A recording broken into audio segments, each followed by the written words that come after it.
लिखने वाले लिख लें और दिखाने वाले दिखा दें, और ये दिखा दें कि आज के इस जलसे में हिंदुस्तान की सारी जमातों की अजीम शख्सियत यहाँ मौजूद हैं।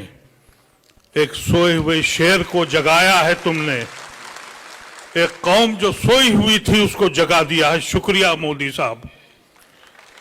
ये कम इख्तिलाफ होते हैं जो ये आपके सामने हजरात बैठे हैं। आप देखिए इन हजरात को, मुख्तलिफ जमातों को रिप्रेजेंट करते हैं, मुख्तलिफ पार्टियों को रिप्रेजेंट करते हैं। हिंदुस्तान में जितने हमले हुए सब हमने बर्दाश्त किया। यहां 10-11 साल से एक तमाशा था, कभी इधर धुआं उठा, कभी उधर धुआं उठा, कभी एक बच्चा लिंच हुआ, कभी किसी का घर जला, कहीं बड़बड़ चला। हम चुप रहे और खामोश रहे। लेकिन ये दीन का मसला आ गया, हमारे मसाजिदों का मसला आ गया, हमारे कब्रिस्तानों का मसला आ गया। शुक्र है और एहसान है पर्सनल लॉ बोर्ड का, उसने आवाज लगाई और बरवक्त आवाज लगाई। हिंदुस्तान की सोई हुई कौम, उसको एहसास हुआ अगर हमारा दीन नहीं तो हमारी दुनिया में वजूद का कोई मानी भी नहीं है। हमने बड़े बड़े मजालिम देखे हैं। मोदी और उनकी सरकार का मकसद क्या है वो अंदाजा कर लें हमसे। हम हिंदुस्तान में वाहिद लोग हैं जो हमेशा हमने झंडे को अपनाया, इस हिंदुस्तान की अजमत को अपनाया, अपने खून को बांटा और फिर हिंदुस्तान की सांझी विरासत को अपनाया। तुम रोज हमारे साथ ये करते हो।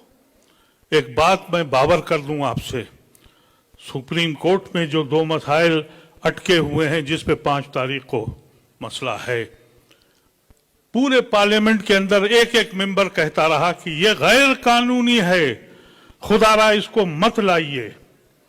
लेकिन अपनी अक्सरियत के जोम में वो ले आए।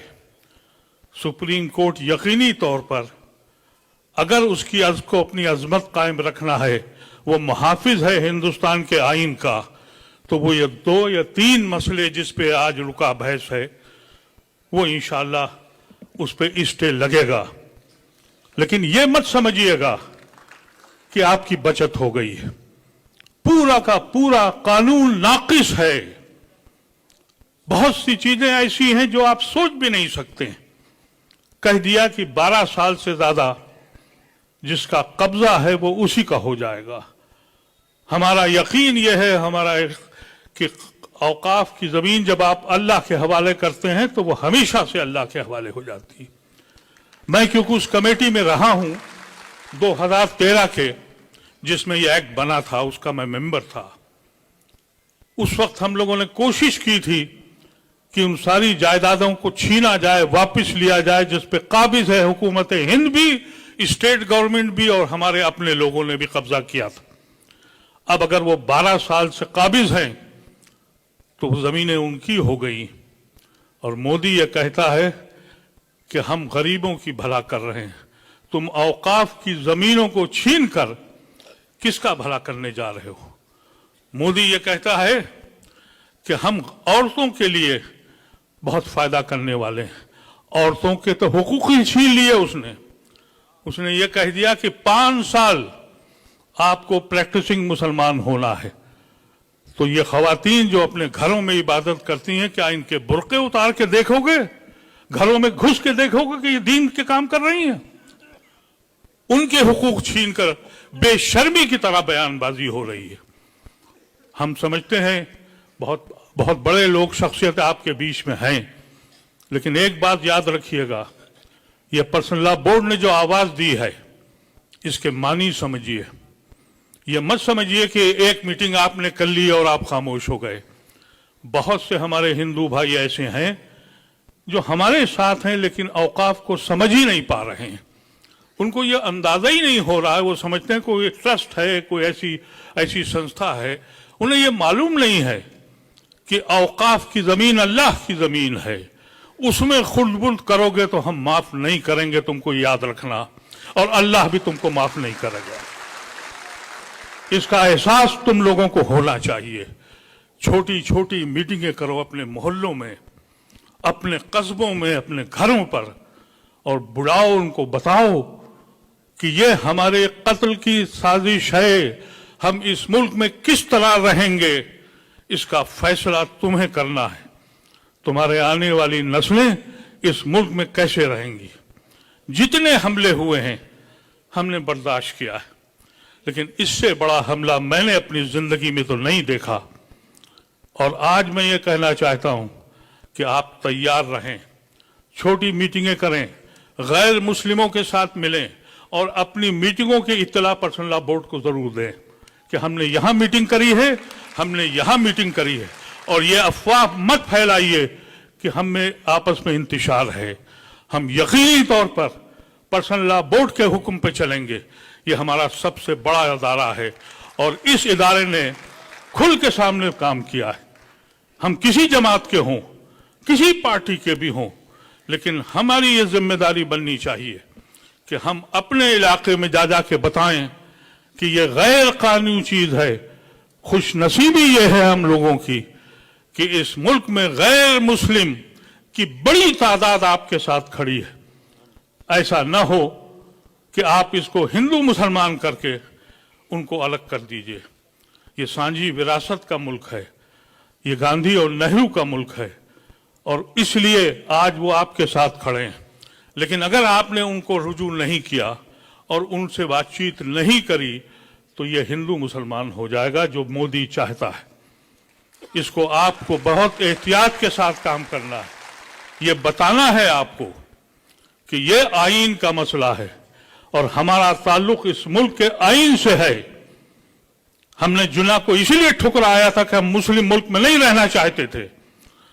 हमने लियाकत अली खान को इसीलिए ठुकराया था। हमने नेहरू और गांधी और आजाद को अपनाया था इस संविधान के लिए।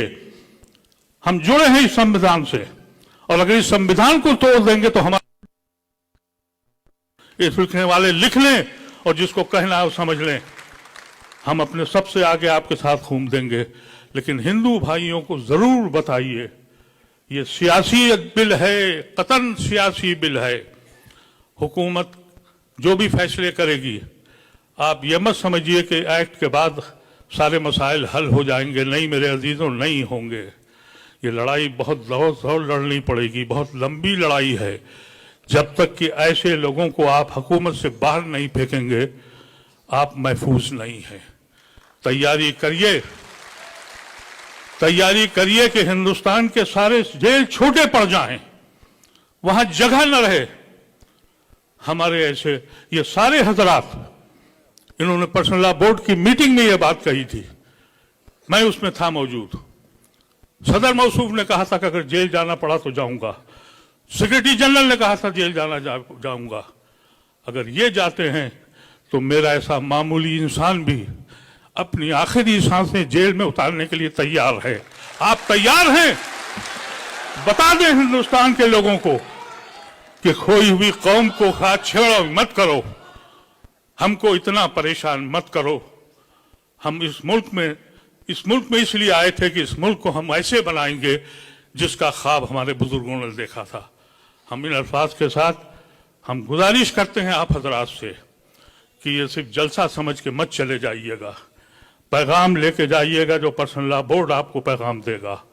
और जो बात मैंने आपसे कही है, एक एक आदमी से अगर टैक्सी पे बैठिए तो टैक्सी वाले को समझाइए।